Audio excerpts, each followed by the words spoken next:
Thank you very much. It always works really well when you write your own introduction. So I'll just get my timer so I don't go over time. Clicker, thank you. So this is a massive topic area that I'll try and focus down into something useful for this particular audience. I also, luckily for you, am not a mathematician. I don't work with algorithms. I'm basically a business development person.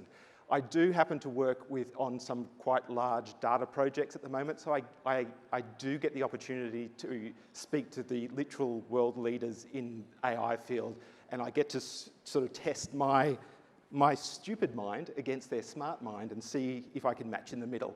So hopefully the information I give is quite current and actually on point, but also gives you a bit of a sense of how blurry this is at the moment. So us humans are very resilient, or we adapt very quickly. So in the past year, we've gone from, wow, this is magic, through to, okay, I kind of get an understanding of what AI is doing because I get to play with it, to, yeah, is that kind of the limitations that we have with this? So very odd from giving a talk, say, 6 months ago where this was like everything was being launched to now where we've actually had some chance to test some of this. The idea that AI has actually been everywhere, and particularly in marketing online, it's always been sitting behind the website. It's always been sitting in the hands of companies. You've been using it a lot. You've been engaging with it significantly, but you've never actually really got to play with artificial intelligence. So what's happened recently is we've got our chance to put our hands on the AI and play with it. It's also a really old school business model that companies like Google used to do, where they would have a not completely thought through product and put it out in the market and see what people would do with it. So we've gone from a very tightly constrained use of artificial intelligence to the Wild West, and we're moving back into a tightly constrained and tightly held because the Wild West has a lot of risk associated with it.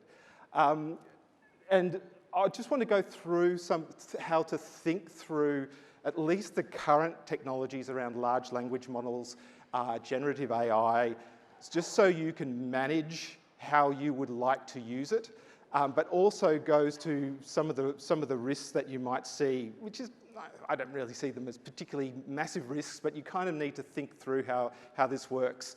But also, it's not all large language models, it's not all generative AI. So I'll demonstrate at the end some of the great things that are happening in South Australia so you can follow up with some companies locally. So, as you might have seen this before, the stats is particularly ChatGPT and GPT-4 that was launched, massive uptake.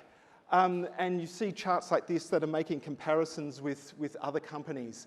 But you're not really making great comparisons to a company like Netflix. Like Netflix has to have a fully formed product, and delivering what ChatGPT had offered is really a platform where you could start playing with a technology. It's not actually a product, end result product for you. So there was massive scope for it to be inaccurate, to make mistakes. The onus was on you to know how to talk with it and how to prompt it to get the outcomes. And if you didn't get the outcome you want, well, was it a limitation of the actual software, or was it a limitation of you? Who really knows?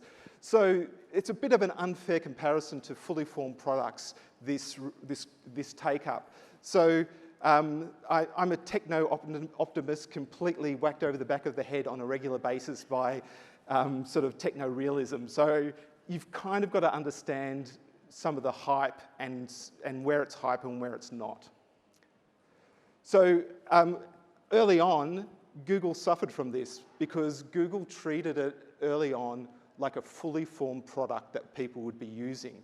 And when in trials it made a mistake, they lost 100 billion? I think it was 100 billion, yeah, in share price on that one mistake.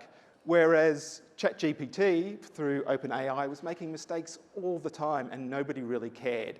So that has also gone into how these things are being rolled out as well. So, for instance, Google moved to Bard, which meant that you can have the same playful experience with it, and they don't have to take any of the risk and responsibility for what's going on.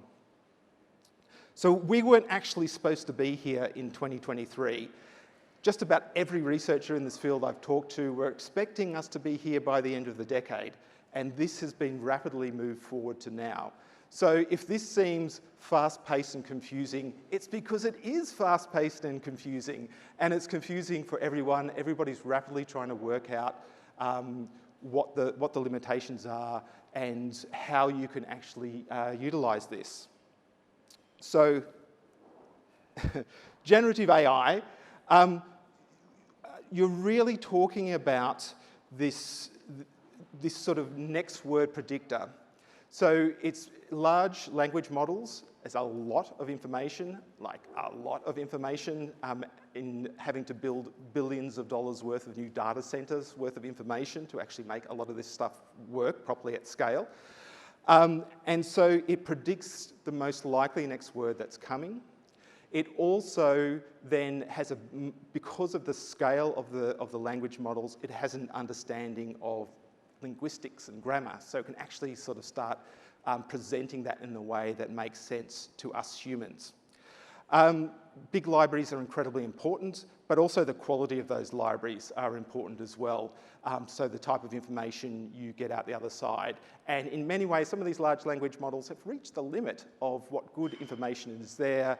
Are we starting to move into less great information, like people arguing on Facebook or Twitter that doesn't tweet anymore, or whatever it does? So look, here's a nice graph. You don't have to actually worry about what it's measuring, but the whole point of this is to demonstrate once you get to a certain size, it's like flicking a switch. And we flicked this switch probably about a year ago as a civilization on how these models can work. So something to keep in mind, which through some of these discussions that I've had have become really apparent, these are not truth engines. These, people asking, what the price of a stock is going to be in the future. It is really looking at a huge amount of information, making a prediction on what the next good word would be, given the parameters that you set. So I think this somewhat concerns people sometimes. I mean, if you're a coder and you're using this, it's fantastic because your code either works or it doesn't work. If you're looking at history, for instance, you might have a problem because there's lots of different views on historical events. So, but if I'm thinking about what I do on a day-to-day basis, my job in business development is really putting up a persuasive argument. It's great if that persuasive argument is based in fact, but I kind of need to be able to persuade people to see the world as I would like them to see the world. So a lot of us don't actually deal in truth, but you shouldn't be using these things to be dealing in truth. Also, models, when they are trained, they are very non-able to work with humans. So there's a lot of work that's done to make them aligned with how humans like to see the world, how they like to interact, just so we can actually use some of these systems. So as I said before, there's some really good quality information, research papers and things like that, where you can actually get some quality information, or books that are hopefully open source books. But you can't just train these or align these models with humans out in the wild, because we had examples like that come through, and actually we're pretty crap. Humans aren't very nice things, and we do awful things, so you can't really use these, sort of train these models on those sort of larger data sets. And as we move through to these products that are actually going to be used, it will have to be your data sets that you'll be actually utilising as the core material. Also, these aren't smart machines. I think Anton van der Hengel, if you know Anton van der Hengel, he's one of the world-leading researchers and he's just at Adelaide University. He says, don't be frightened by it, it's just maths. So it was really algorithms, they don't know what hands are, so this type of thing can happen. As we move through, it's been modified and changed, and the opening up of these large language models to different developers and individuals finding these use cases means products will be coming online over the next 12, 18 months that slowly resolve all these problems, make it easier and easier to use. You don't have to be some sort of prompt engineer guru to be able to get the outputs that you're looking for. But it does hallucinate facts. So if you're, and this is literally what the companies say, if you are using this for a very acute, sensitive reason, don't use it because it will be wrong a lot of the time. I think if you're writing persuasive arguments, that's fine. If you're generating images, that's fine. I'll come to some of the legal aspects of that a little bit later. But really, you have to be aware that it makes stuff up. And as I'll show later on, it's progressively making up more and more stuff as well. So if you want something written, you have to be really careful. Images can be creative. So what we get to play with now is really this idea of words to code, words to data management. And particularly in data management and code, it's really useful because it's very good at finding patterns that humans aren't actually recognizing. Words to words, words to image, words to film are all the areas. Right now, particularly in coding, if you're a computer coder, this has become an invaluable tool, and it's actually a larger and larger percentages of computer code are being written by the machines. There's a whole lot of stuff in the middle that's not bad, gives you some better outcomes. So if, like me, you have to spend a lot of time writing the same thing in a slightly different way for a slightly different audience, great. For me, I'm often writing technical things.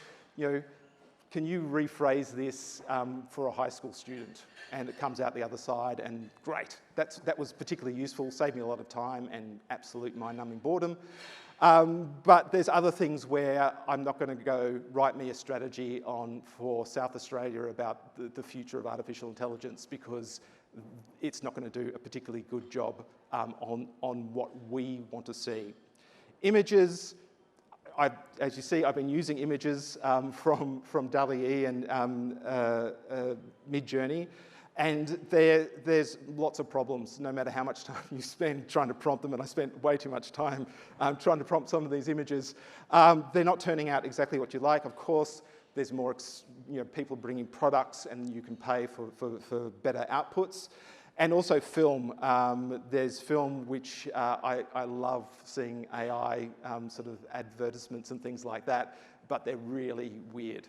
And they have some weird things that sort of pop out. But that will all be changing over the next 2 years or so.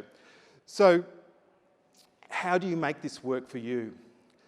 The important thing is you've got to think of it as though you've got a room full of juniors and you're giving them work to do. The work comes back to you as the professional who knows the area, who knows the outside world and reality and facts. You read documents, you make sure that it works for you. So it becomes much more of an editing job than you having to start from scratch. That's a really good way of thinking about how to use it right now. There's lots of problems with this though, particularly when you're speaking to lawyers, for instance, where a lot of junior lawyers do apprenticeships by doing just this type of work. So you also, if you're thinking, great, I don't have to employ as many people, you have to be aware at some point your next generation of employees, that's how you've been training them. And these models can actually mean you don't have to do that, but you're going to have a smaller pool of expertise as you move on, and you're relying very heavily on this technology being available and working nicely into the future. So, where am I? I've got plenty of time. The law. So, going back to this idea that you have a room full of juniors and they're doing some work and coming back to you, that's really important as well from a legal perspective, Because if you're developing something and putting it out as a part of your organisation, somebody has to be left holding that legal bag. Microsoft and OpenAI, they have no liability, or they disclaim all liability around this. So you can't go back to them and go, well, they gave me sort of faulty information. The liability sits with you if you're putting out that information. So you really have to be sure that the information going out is something that you would be happy to stand behind. So these aren't an automated process yet, and it requires that industry know-how to be able to really work properly with it. The other area which is forming at the moment is copyright.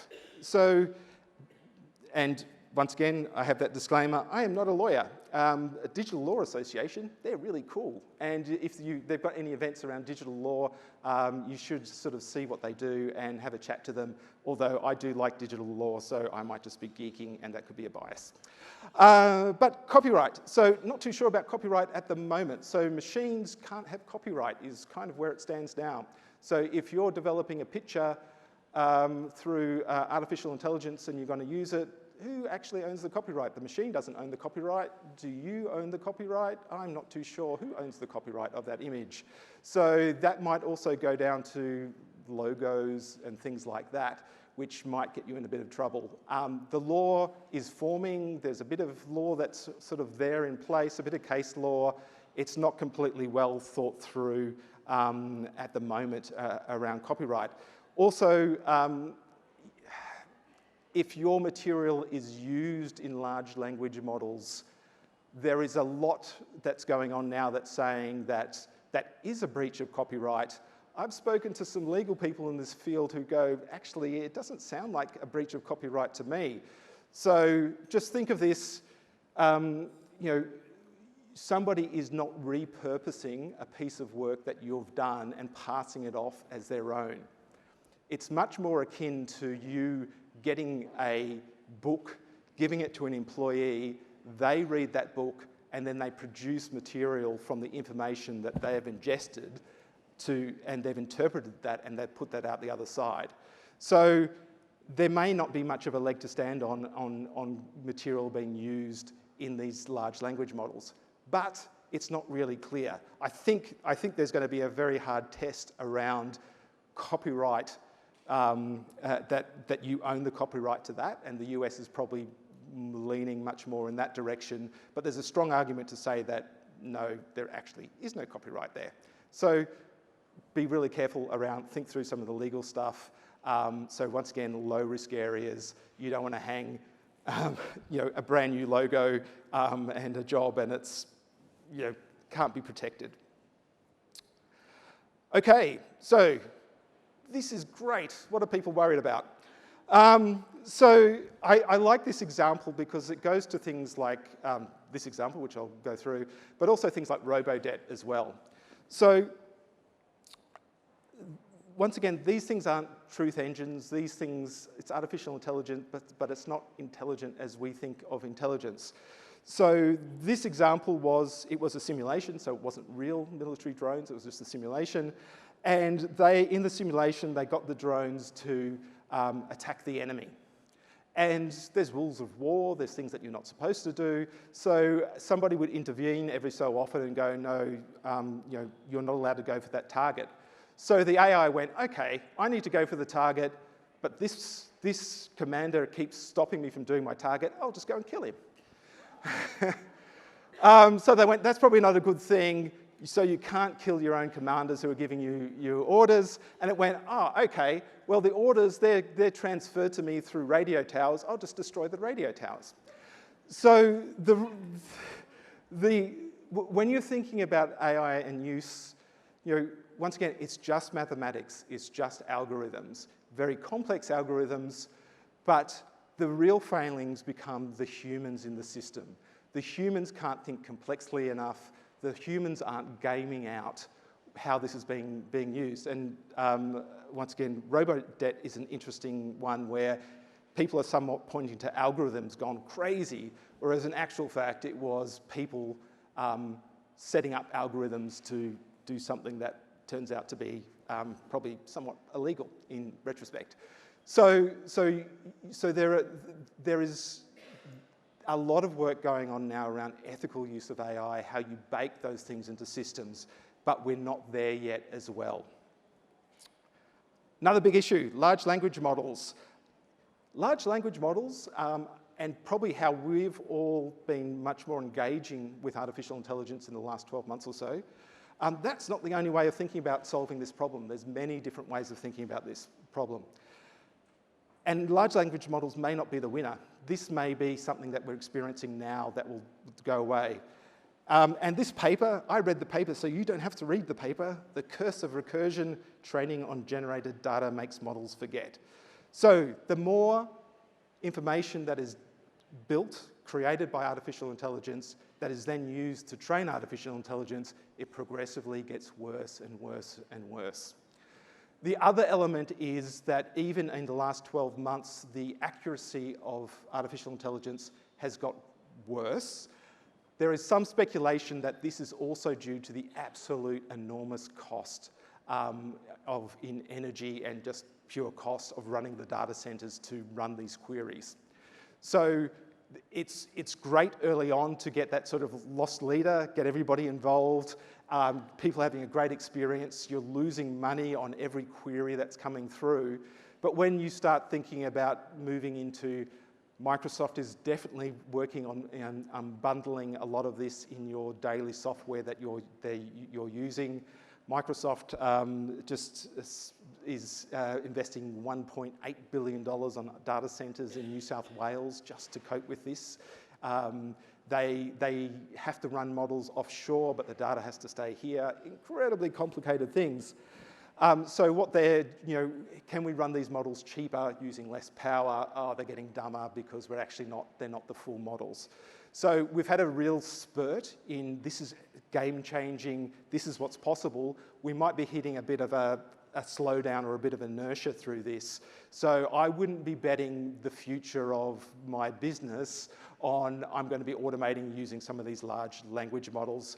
It's going to play out over another couple of years, despite how absolutely amazing this is. So what we have is we've just begun and it's already over. So you've seen the use of particularly ChatGPT plateau out over the last few months. So a part of this is there's those reports that it is not giving quite as good answers as it was in the first place. There's also that excitement of, as I was saying, a year ago, this seemed like magic. And I've been working in this space from at least 2009 when I was on an advisory board of a marketing AI company. And I felt like this was magic as well. And I spent a good time of my Christmas holidays just mucking around with all this stuff. But we very quickly have adapted and our expectations are changing as well. So now we're sitting between two worlds. We know what that future is going to look like, but we're not quite there yet. There's actually use and value if it's used properly at the moment in your various practices, particularly writing copy that's going to be edited. I think, I don't know, I spent way too much time generating images for this. No copyright works for me because I'm just going to put in a presentation. May not work for you. So just be sort of keeping on top of what we're doing, but we're seeing a bit of a plateau. We're seeing significant amount of money going into investment in this area. So you'll be seeing a lot more for purchase products coming out the other side of this. And I know with, say, Microsoft, they're going to be bundling it, but if you're a big corporation, there's going to be a cost to that bundling because it does cost money to run all these queries. So we're going to go through much more of a commercial transition, so just keep an eye on how that goes. So bringing you back to the real world, which is beautiful South Australia. We are great at artificial intelligence. So if you weren't aware of that, which I know a lot of people aren't aware of it, we are world leaders in artificial intelligence research here in South Australia, particularly robotic vision. So anything to do with making sense of vision, anything through cameras, anything to do with film, anything like that, picking out information from images, we are the world's best in that field. Probably somebody in China is a bit better, but we're not allowed to work with them. The places like the University of Adelaide, particularly the Australian Institute for Machine Learning, They have a number of different areas of focus. $20 million Centre for Augmented Reasoning, which is a really important next step. The School of Computer Science and Mathematics is great. They're much more focused around data. And the University of Adelaide, particularly IVE, Australian Research Centre for Interactive and Virtual Environments. Great the screen is here because I have to read that every time. They do work with companies like Meta around immersive environments. They are, Mark Billinghurst out there is the #1 researcher in augmented and virtual reality. So we have the world's best capability here. And Flinders University has a particular reputation more around the law and ethics in this space. So if you're interested in doing something that is probably a bit more significant, there are partners here that can actually work with you if you are willing to do it in much more of a research partnership. Companies that are really good in artificial intelligence in South Australia. I'm just going to point out a few that I come across with, which I know are impressive in different ways. So Complexica, Matt Michalowicz's company, is world-class artificial intelligence, and that's much more about looking at inventories that you have in stock, looking at supply chain and supply chain partners, and then helping you to manage promotion strategies that you have for products where you're not losing money through the process. It's really complex. There's lots of videos on his website. He's talking about it. He has a complete book on how all this stuff works. But for that sort of in-depth marketing related to product, they are excellent, and they've been doing this for some time, and they've had 30 years track record in this space. Very good. FeedOps is another local company that's much more in that SOE space. So but automating a lot of the processes around getting your product information onto e-commerce sites in a way that is going to work, and sort of taking the work out of doing that work. Local company, they've spent a long time sort of automating systems that had once been hands-on systems. There are other companies around, but I'm just picking out these ones because I know them and I know that they're really dedicated to AI. And particularly Complexica has about 10 PhDs in this area. Amazing. Rising Sun Pictures. So we all know Rising Sun Pictures. Probably, it's a bit outside of marketing, but they are doing film content at a very high level. They are, if you look in the papers, they are massively recruiting AI teams. And that's a deep partnership with the Australian Institute of Machine Learning. And you're just seeing now that significant use for companies that are producing visual media. They're all rapidly moving to AI. I know, speaking with video games companies, artificial intelligence is a big part of that. And we're not necessarily talking like what I was saying before, large language models or generative AI. They're really using it to be automating processes of getting rid of backgrounds, putting in different backgrounds, all that sort of thing that you would do if you're making a film. That's going to flow on through to anybody who's doing visual media as we go along. But that's what the competitors are doing as well. They're investing a lot of money on innovation in AI at the moment, so you should be aware of that. And on that happy note of RSP, I think that's all I've got. Well, you can't run away just yet, Gavin. There's quite a few questions here. That was a great session. Everybody inspired? Who's used ChatGPT? Anyone use Bard? Cool, I'm in the minority. I've used both, but all good. Okay, very good. Let's start with this one. So it's quite topical, Gavin. So there's the strikes going on at the moment in the US with the SAG and the Actors Union, AFTRA. So a question from me and also from Brad down here at the front. What's your take on Hollywood or brands owning a person's likeness or license to use that person's likeness, but then using AI to then, put them into another film or put them into another ad or that kind of thing? Because I know that, I don't know if you guys have watched latest season of Black Mirror, but there's basically an episode where they're doing that, and it's quite funny, but it's also quite, that could actually happen. So what are your thoughts on that?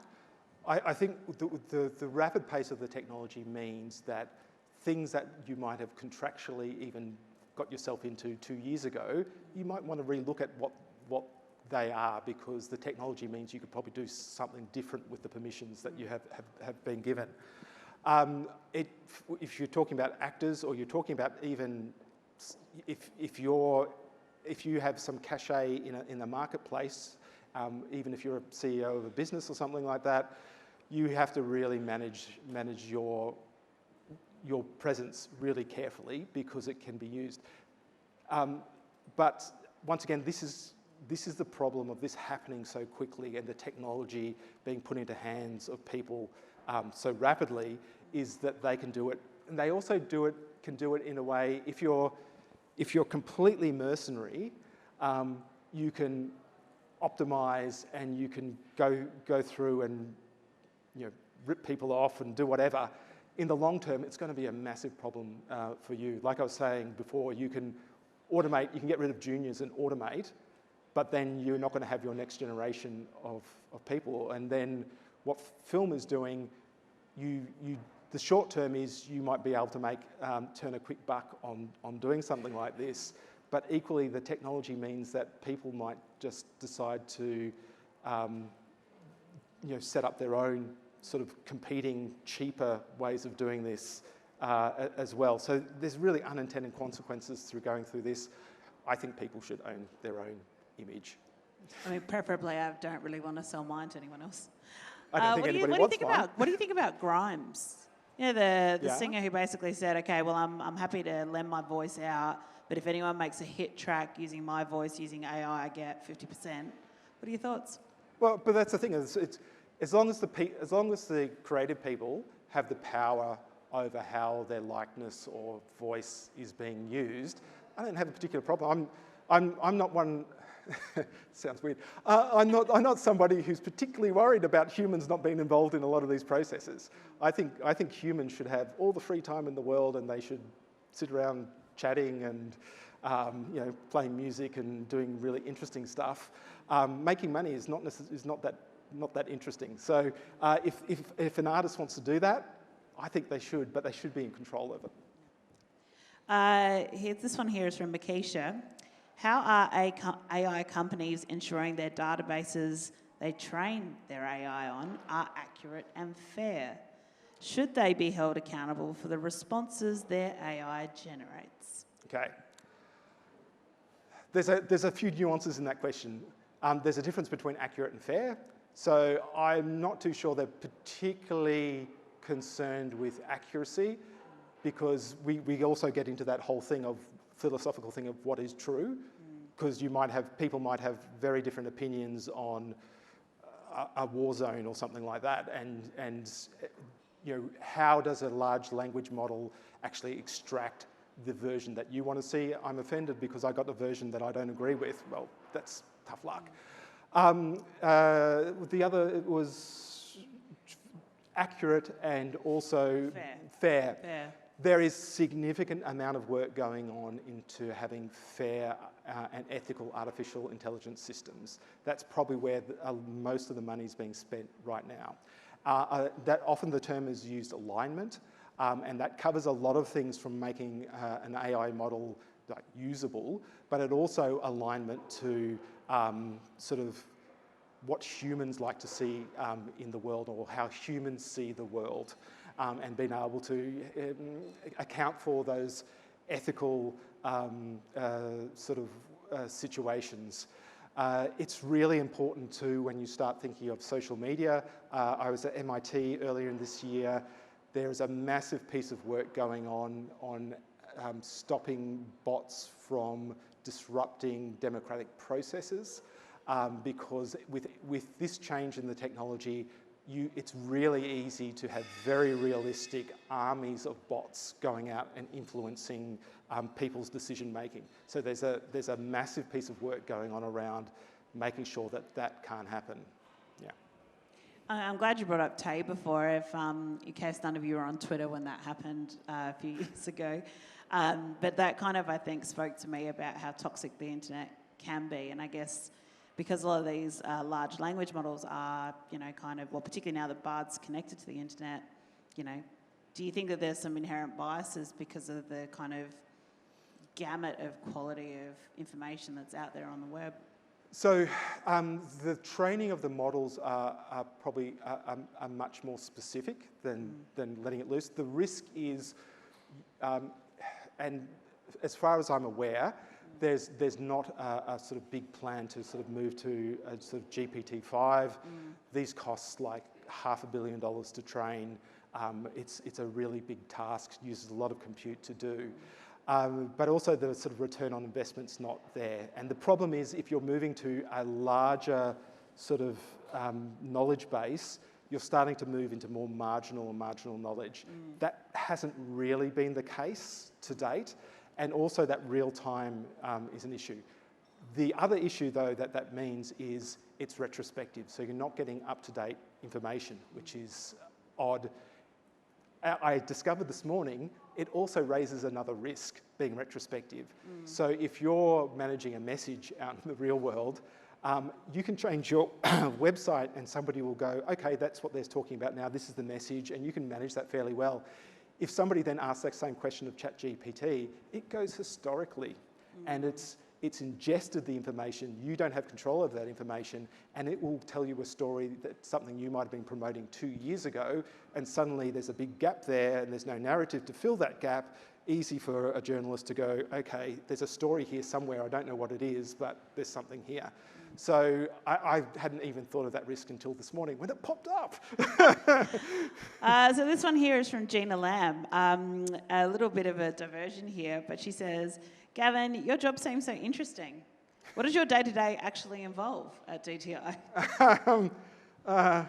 There's a lot of talking.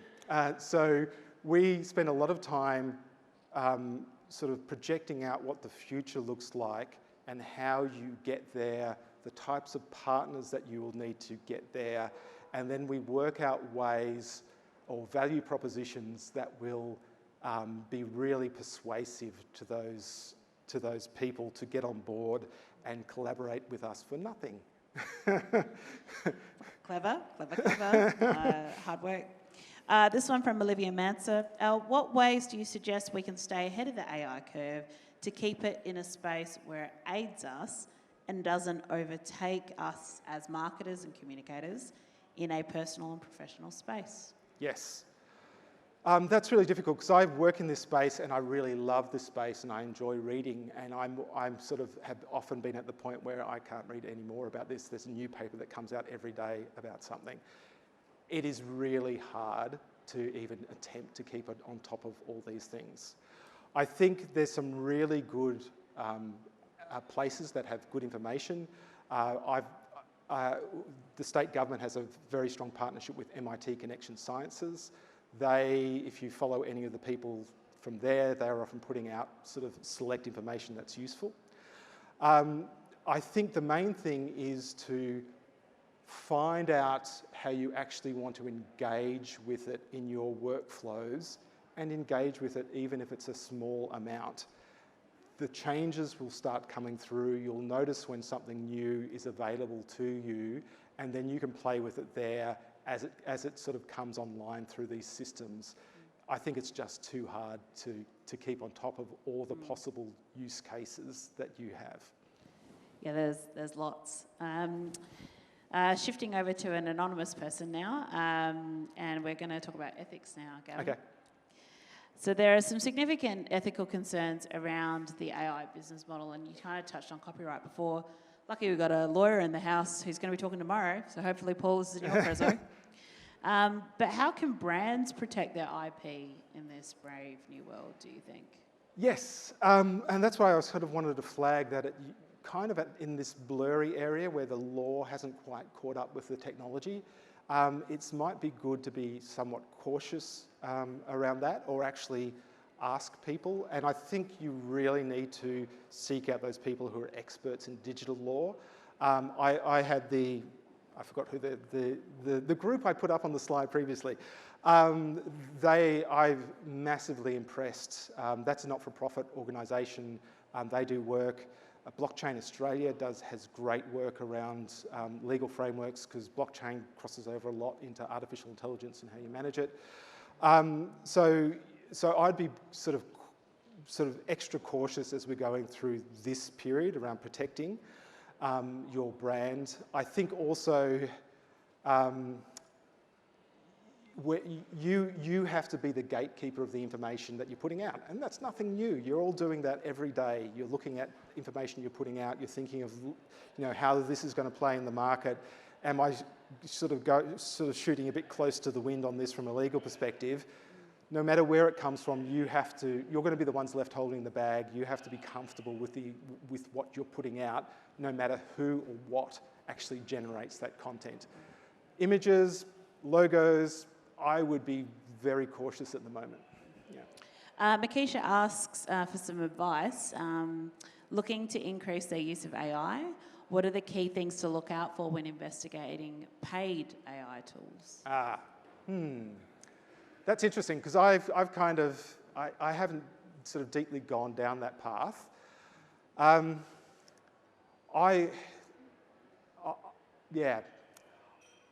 would be really sort of thinking of it more as a trial, because if I am spending 2 hours writing a prompt to try and get something out the other side that is useful, then for some people that's great. I know people who spend hours prompting, and good on them.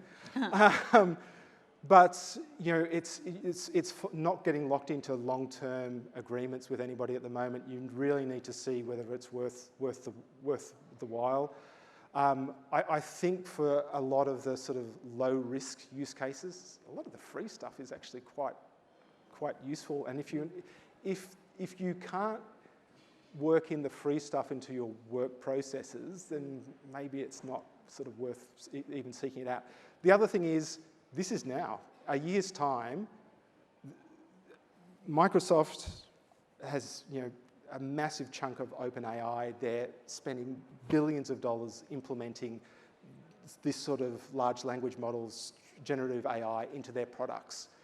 In the next 12 months, there is going to be a lot of this stuff that is going to be available. You're probably going to have to pay more from an ongoing subscription, but it's going to be a lot better systems in probably another 12 months. Before we break for lunch, I'm going to end on a philosophical question for you, so that'll be fun. But I think I'm going to keep all these AI questions open, because we do have Ryan speaking on AI after the lunch break. And Gavin, if you're still around, we might get you to come back up on stage and answer some of these questions, because there's a lot here. This one comes from Neil, and we'll finish on this one before we break for lunch. How important do you think it is to keep AI an open access rather than the corporations profiting from them? Yes, that's an excellent question. We are going through this right at the moment. And it really occurred to me when I was at MIT, and it's that very US venture capital way of seeing the world. Not MIT, but the sort of the industry around it. We're very much, returns on investment come from proprietary ownership. You want to build a moat around a product. You want to own that product because you get the returns. We're actually talking about base digital platforms that everybody's going to be using. It's like the internet, for instance. If there was, if Microsoft or Google owned the internet, we'd probably have a real big problem around that. We're building systems that are much more useful to be open source platforms, but we're trying to carve them off into proprietary models that people are sort of having sort of a competitive advantage around. It's a really big problem when you come to data platforms, data insight platforms. That's a massive problem. A lot of the work that we're doing in South Australia is about building open, interoperable data platforms with consortiums forming around it. Corporate governance is really difficult. Automation around corporate governance becomes really difficult, but it's the only way that you can have these massive scaling data platforms where you don't get caught up in proprietary ownership, because you can't be in a position where somebody can actually just have the ability to flick the switch on any of these platforms. And so we have to think of different ways of doing it. It's really difficult to do because that's not how the world is set up. Would you please all put your hands together for Gavin Artz? Thank you. That was really good. Okay. Thank you.